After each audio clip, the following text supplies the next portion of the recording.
नमस्कार, आपका एक बार फिर से स्वागत है आपके अपने YouTube channel AK study point पर। आपको पता है कि आपको इस चैनल पर क्लास 10th मैथ और फिजिक्स की क्लास बिल्कुल क्रम वाइज प्रोवाइड की जाएंगे, जिसमें हमारी फिजिक्स की क्लास हो रही है, जिसमें हम फिजिक्स की एक क्लास कर चुके हैं, जो हमारा पहला ही पार्ट था। पहले पार्ट का नाम था समतल पृष्ठों पर प्रकाश का परावर्तन।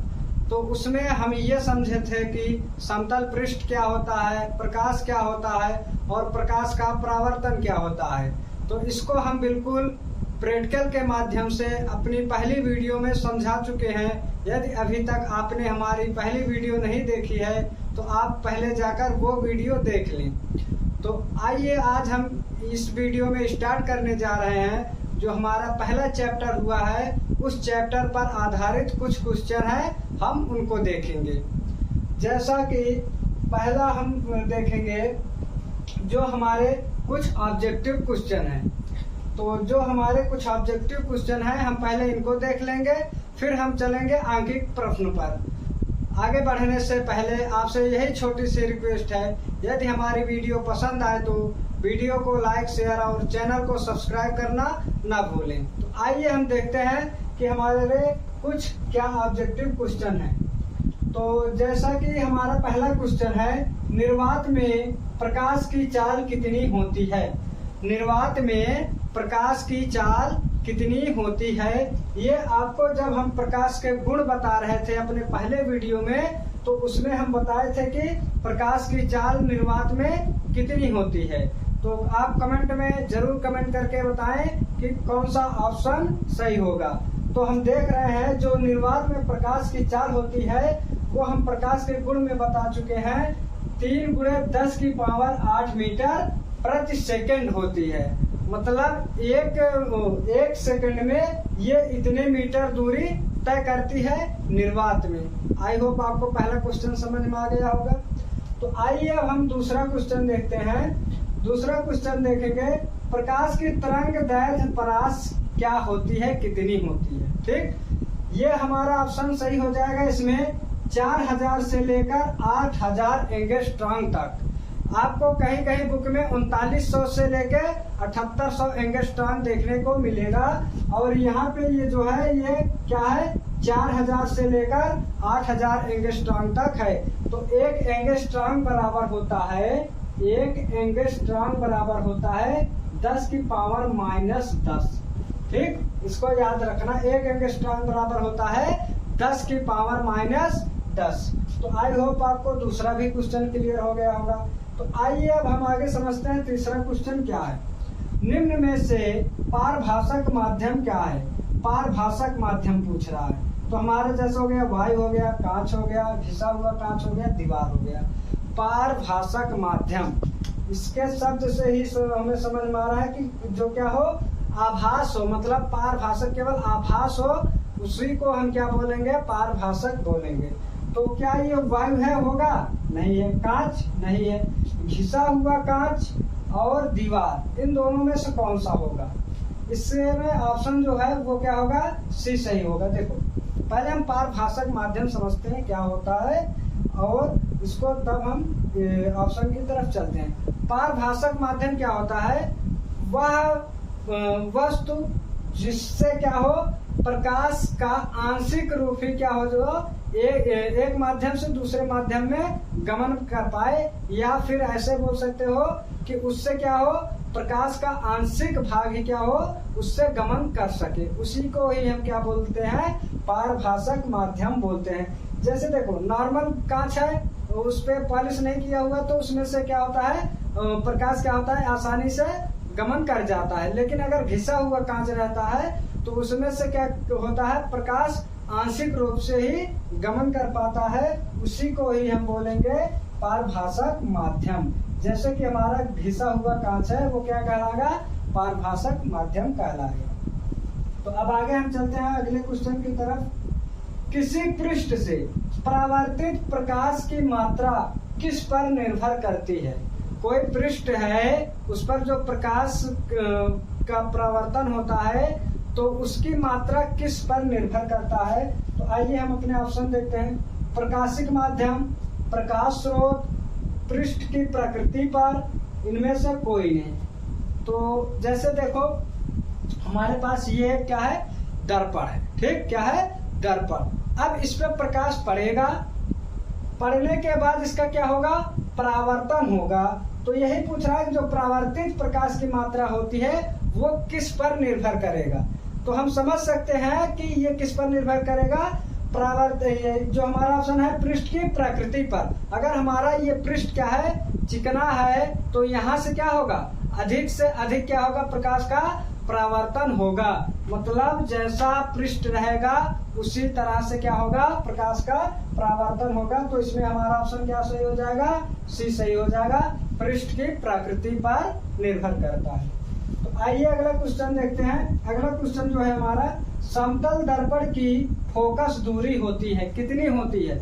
ये भी हम बता चुके थे जब समतल दर्पण बता रहे थे, तो उसमें समतल दर्पण के भी कुछ गुण थे, ठीक। समतल दर्पण की फोकस दूरी कितनी होती है, अनंत होती है, ठीक। ना तो शून्य होती है, ना तो 25 सेंटीमीटर होती है, ना तो ही -25 सेंटीमीटर होती है। लेकिन जो समतल दर्पण की फोकस दूरी होती है वो कितनी होती है, अनंत होती है। तो इस समतल दर्पण से रिलेटेड आप सबके लिए एक क्वेश्चन है और कमेंट बॉक्स में जरूर कमेंट करना कि इसका आंसर क्या होगा। तो पहले अच्छे से क्वेश्चन समझ लेना, ठीक। जैसे कोई एक समतल दर्पण है, जैसे कोई एक समतल दर्पण है, या फिर ऐसे आप बोल सकते हो कि एक समतल दर्पण के सामने कोई वस्तु, एक समतल दर्पण के सामने कोई वस्तु 10 सेंटीमीटर दूरी पर रखी जाती है। कितनी? 10 सेंटीमीटर दूरी पर रखी जाती है। तो उसका प्रतिबिंब कितनी दूरी पर बनेगा? दर्पण से उसका प्रतिबिंब कितनी दूरी पर बनेगा? ये क्वेश्चन आप सबके लिए है और आप लोग कमेंट बॉक्स में जरूर कमेंट करके बताना। तो आइए, ये हमारे कुछ 5-6 ऑब्जेक्टिव क्वेश्चन थे, इनको हम देख लिए। अब हम चलते हैं आंकिक प्रश्न की तरफ, ठीक। उसमें जो हम परावर्तन पढ़े थे, आपतन कोण I, परावर्तन कोण R, इससे रिलेटेड हम कुछ क्वेश्चन देख लेते हैं। तो आइए हम अगली क्वेश्चन की तरफ चलते हैं। तो हम क्वेश्चन देखेंगे, इसको हम हटा देते हैं।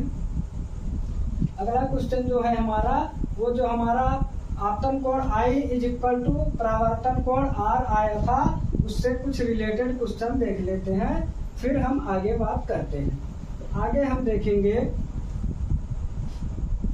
हमारा जो अगला क्वेश्चन है वो आंकिक प्रश्न है, जो कि आपतन कोण I और परावर्तन कोण R पर आधारित है। आइए पहले क्वेश्चन देखते हैं, फिर हम उसको अच्छे से समझते हैं। देखते हैं क्वेश्चन क्या है।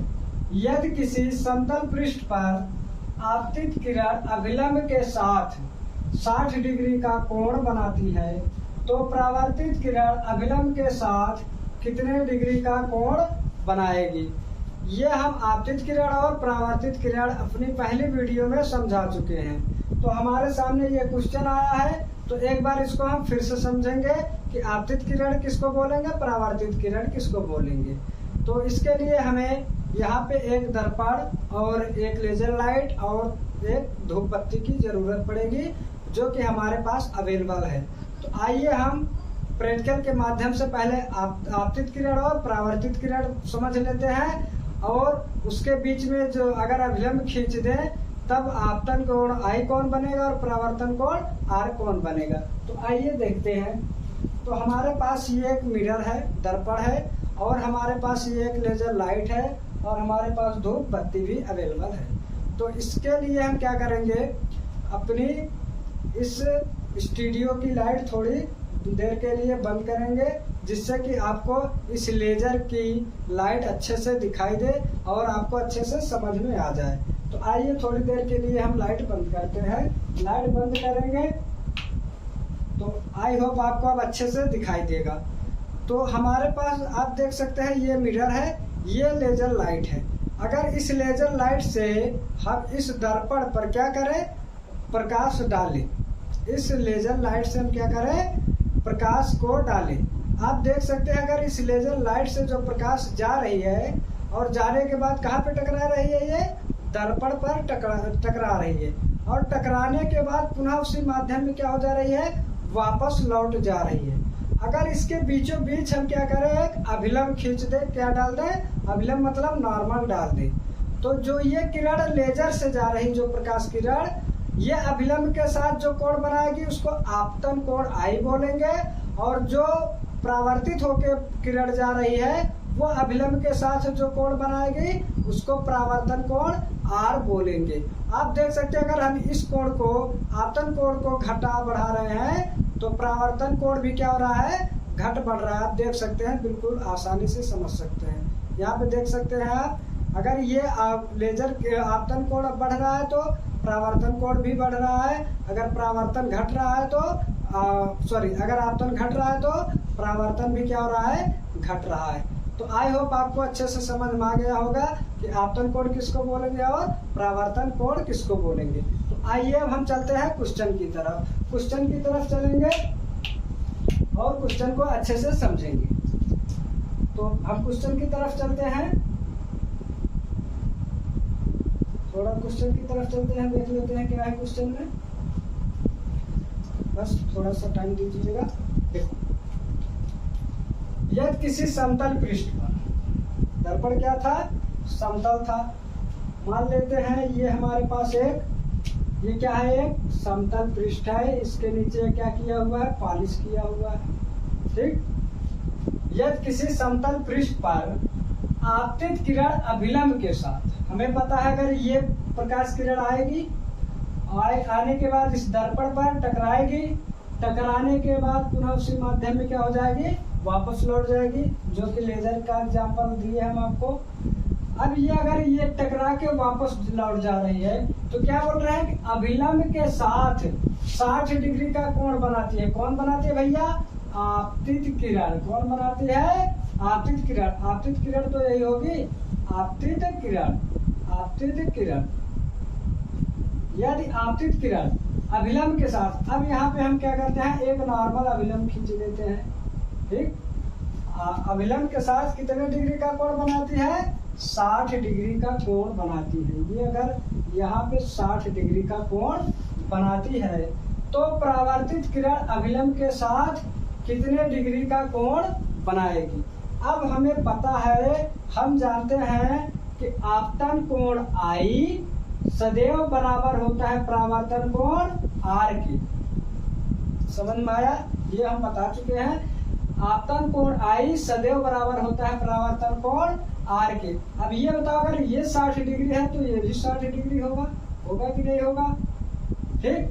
अगर ये 60 डिग्री आई 60 डिग्री है तो आर भी क्या होगा, 60 डिग्री होगा। मतलब यहाँ पे आपतन कोण आई अगर 60 है तो परावर्तन कोण आर भी क्या होगा, 60 डिग्री ही होगा, ठीक। इतना तो आपको समझ में आ गया होगा। तो आइए अब चलते हैं अपनी दूसरे क्वेश्चन की तरफ।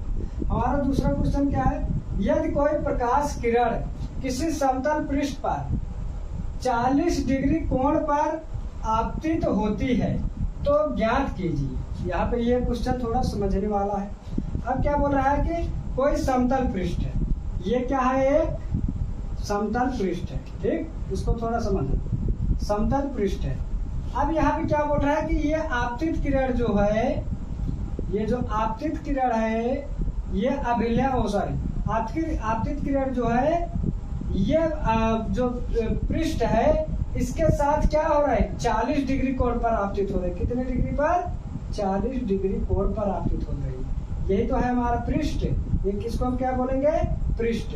यदि कोई आपतित किरण, ये जो पृष्ठ है इससे कितने डिग्री कोण पे आपतित हो रही है, 40 डिग्री कोण पर आपतित हो रही है, तो हमें इसमें अब ज्ञात करना है आपतन कोण, परावर्तन कोण और परावर्तित किरण और समतल पृष्ठ के बीच कोण। अब आप यहाँ पे देख सकते हैं, यहाँ पे ये क्या होगा, अभिलंब कहलाएगा ये, ठीक। अब हम जानते हैं, इसको थोड़ा यहाँ पे समझेंगे। हम जानते हैं ये आएगा, टकराएगा, टकरा के वापस चला जाएगा। ये अगर अभिलंब है इस पृष्ठ के साथ और अभिलंब के बीच कितने डिग्री का कोण बनेगा, 90 का बनेगा। ये पूरा कोण कितने के बनेगा, 90 का बनेगा। अब हम यहाँ पे देख रहे हैं अगर ये इतना कोण, ये 40 निकल गया है मतलब 40 बन गया है, तो अगर 90 में से हम इस माइनस कर दे इस 40 को, तो हमें क्या ये वाला कोण मिल जाएगा कि नहीं मिल जाएगा? क्या मिल जाएगा? 50 डिग्री मिल जाएगा। ये क्या मिल गया हमें? 50 डिग्री मिल गया। मतलब आई का जो मान मिल गया, आई का कोण जो मिल गया वो कितना मिल गया? 50 डिग्री मिल गया। अब यहाँ से हम एक चीज ये भी देख सकते हैं, अगर ये आई 50 डिग्री हो गया तो ये भी क्या हो जाएगा? ये 50 डिग्री। क्यों? क्योंकि अभी हमने यहाँ पे जाना कि आपतन कोण आई और परावर्तन कोण आर सदैव क्या होते हैं? बराबर होते हैं। ये आपतन कोण क्या हो गया हमारा? ये 50 डिग्री में हो जाएगा, और ये परावर्तन कोण क्या मिल जाएगा हमें? ये भी क्या मिल जाएगा? 50 डिग्री। ये भी क्या मिल गया हमें? 50 डिग्री। ये हमारे दो क्वेश्चन यहाँ से क्लियर हो गए। अब हम आगे देखते हैं, ये जो परावर्तित किरण और समतल पृष्ठ के बीच कोण पूछ रहा है, ये क्या है इसको समझते हैं। अब आप यहाँ पे ये देखेंगे, इस दूसरे चित्र के माध्यम से समझिए। ये समतल पृष्ठ है, ये आपतित किरण है और ये परावर्तित किरण है। ये बीच में क्या है? अभिलंब है। हमें जो इसके बीच ये वाला कोण पूरा बन रहा है, समतल पृष्ठ और अभिलंब के बीच जो कोण बन रहा है, यही पूछ रहा है। अब आप ये बताइए, हमें पता है ये पूरा कोण कितने डिग्री का बनेगा? 90 का बनेगा। आप बोलोगे जी, तो अगर हमें ये 50 डिग्री मिल गया है, अगर ये 50 मिल गया तो ये बचा कितना? 40 ही तो बचा। तो ये हमारा क्या मिल जाएगा? 40 डिग्री मिल जाएगा। आपका इसी तरह से ये तीनों आंसर यहाँ पे क्लियर हो गए। देखो यहाँ पे हम जानते हैं आई बराबर आर होता है, ठीक। अब यहाँ पे बोल दिया ये 40 डिग्री पर आपतित हो रहा है, किसके साथ? समतल पृष्ठ के साथ। अगर अभिलंब के साथ बोलता तो यहाँ पे 40 डिग्री होता, लेकिन यहाँ पर क्या बोल दिया? समतल पृष्ठ के साथ कितनी डिग्री पर आपतित हो रहा है? 40 डिग्री पर, ठीक। तो हम 40 यहाँ पे लिखेंगे, ना कि यहाँ पे। अब हमें ये पता है अभिलंब और पृष्ठ के साथ कितनी डिग्री का कोण बनता है? 90 का बनता है। अगर ये 40 हो गया, 40 में से सॉरी हाँ ये 90 था, 90 में से अगर हम 40 को घटा देंगे तो 50 मिल जाएगा, ठीक। आई अगर 50 है तो आर भी क्या होगा? 50। क्यों? क्योंकि कोण आई बराबर क्या होता है? कोण आर होता है, ठीक। इतना समझ में आया। और हमसे तीसरा क्वेश्चन क्या पूछा? परावर्तित किरण और समतल पृष्ठ के बीच। परावर्तित किरण और समतल पृष्ठ के बीच। अब ये हम जानते हैं परावर्तित किरण ये है, परावर्तित किरण ये कितना बन रहा है? 50 बन रहा है, ठीक। अब हम जानते हैं पूरा कितने का बनता है? 90 का बनता है। ये आर का मान है। अब हम जानते हैं 90 बनता है। अगर हम इस पूरे 90 में से इस 50 को घटा देंगे, इस 50 को अगर हम घटा देंगे तो हमें ये वाला कोण मिल जाएगा। ये तो हमसे पूछ रहा है परावर्तित और पृष्ठ के बीच, ये क्या मिल जाएगा? हमें 40 डिग्री मिल जाएगा। इस तरह से हमारे ये तीनों आंसर क्लियर हो गए। आई होप आपको ये सभी क्वेश्चन अच्छे से समझ में आए होंगे। आप हमारे इस वीडियो पर इसी तरह से बने रहिए। हम बिल्कुल जितना इजी हो सकेगा उतना इजी समझाएंगे, और जो हमसे हो सकेगा हम हर एक प्रैक्टिकल करके आपको दिखाएंगे। तो यदि हमारी ये वीडियो आपको पसंद आई हो तो वीडियो को लाइक, शेयर और चैनल को सब्सक्राइब करना ना भूलें। वीडियो देखने के लिए बहुत बहुत धन्यवाद।